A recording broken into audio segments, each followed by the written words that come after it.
تو آج نہ کچھ لے کے آیا تو میں بچے لے کے میکے چلی جاؤں گی۔ شیخ فرماتے ہیں کہ میں بڑا پریشان گھر سے نکلا، پر میں نے صبح سے لے کے زور تک کام ڈھونڈا، کام ملا کوئی نہیں۔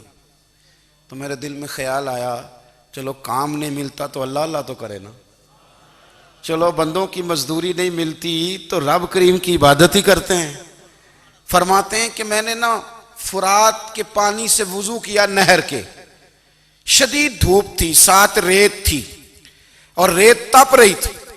میں نے اپنا رومال وہیں مصلی کے طور پر بچھا لیا اور فرماتے ہیں کہ زور سے لے کر عصر تک نماز پڑھی، دھوپ بھی پورے زور پہ، پر میرے سجدے کا ذوق بھی پورے زور پہ۔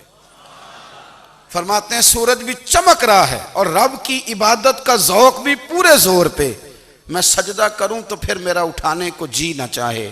میرے استاد لکھا کرتے تھے، یہ ان کا شعر ہے، وہ کہا کرتے تھے مجھے سوز دے، مجھے ساز دے اور مجھے نیم شب کا نیاز دے، دم سجدہ خود کو میں توڑ دوں، مجھے ایسا ذوق نماز دے۔ اور میں تیری بہار کا پھول ہوں، میں کھلا بھی ہوں تو تیرے لیے، مجھے میری شاخ سے توڑ لے، مجھے اپنی زلف کا ناز دے۔ بھائی فرماتے ہیں کہ عصر تک میں نے نفل پڑھے، دل ڈھلنے لگا، عصر کی نماز پڑھی اور میں وہاں سے چلا۔ اب میں جب نکلنے لگا تو دل میں خیال آیا کہ چھوٹی چھوٹی دیواریں ہیں گھر کی، بغیر کچھ لیے جاؤں گا تو بیوی دور سے دیکھے گی تو شور کرے گی کہ پھر خالی ہاتھ آ گیا ہے۔ کہتے میں نے اپنے اسی رومال میں جس پہ میں نے نماز پڑھی تھی نا، رومال میں کی آخی دے پنجابی جو صافہ کہتے ہیں، اسی میں نا میں نے کچھ ریت بھر لی کہ وہ دور سے دیکھے گی تو سمجھے گی کچھ لے کے آیا ہے، چلو جا کے اسے بتا دوں گا کہ آج پھر مزدوری نہیں ملی۔ کہتے ہیں وہ ریت لے کر جب میں گھر میں گیا تو پہلے بیوی دروازے پہ کھڑی ہوتی تھی، پوچھتی تھی خالی ہاتھ آ گئے ہو؟ آج میں نے دیکھا تو ہے ہی کوئی نہیں۔ فرماتے ہیں میں اندر داخل ہوا، سلام لیے، کونے میں نے وہ رومال رکھ دیا اور میں نے آواز دی کہ بھلی مانس کہاں ہو؟ تو وہ کہنے لگی آپ منہ ہاتھ دھو لیں، میں روٹی لے کے آئی۔ میں نے کہا روٹی کہاں سے آ گئی؟ یہاں تو کئی دنوں کے فاقے، تو کئی دنوں کی غربت ہے، یہاں تو اس گھر میں تو فقیری ہے۔ فرماتے ہیں کہ وہ روٹی لے کے آئی اور اس وقت کی جو موجودہ نعمتیں تھیں، سمجھ لیں سلاد، اچار، ہر چیز ساتھ لائی۔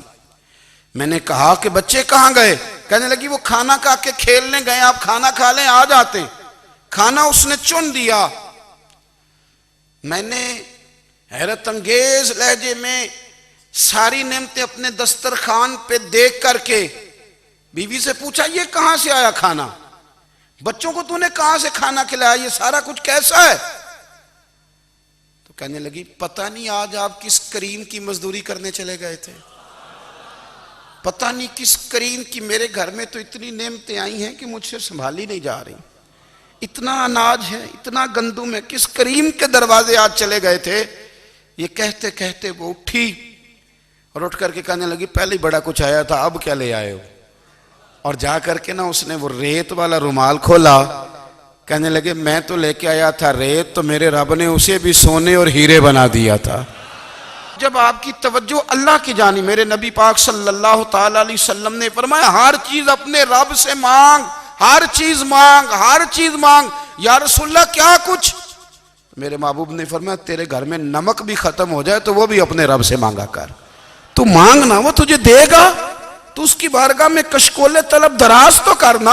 اور ترمذی شریف میں عجیب لفظ ہیں، رسول کائنات نے فرمایا، رب کریم فرماتا ہے جب میرا بندہ ہاتھ اٹھاتا ہے نا تو مجھے حیا آتی ہے کہ میں خالی کیسے لوٹا دوں اس کے۔ اتنے بڑے بادشاہ کی بارگاہ میں، او بھائی لوگوں سے عزتیں تلاش کرتے ہو تو وہ کیا تمہیں عزت دیں گے؟ وہ تو کل اچھا کہتے ہیں پرسوں برا کہنے لگ جاتے ہیں۔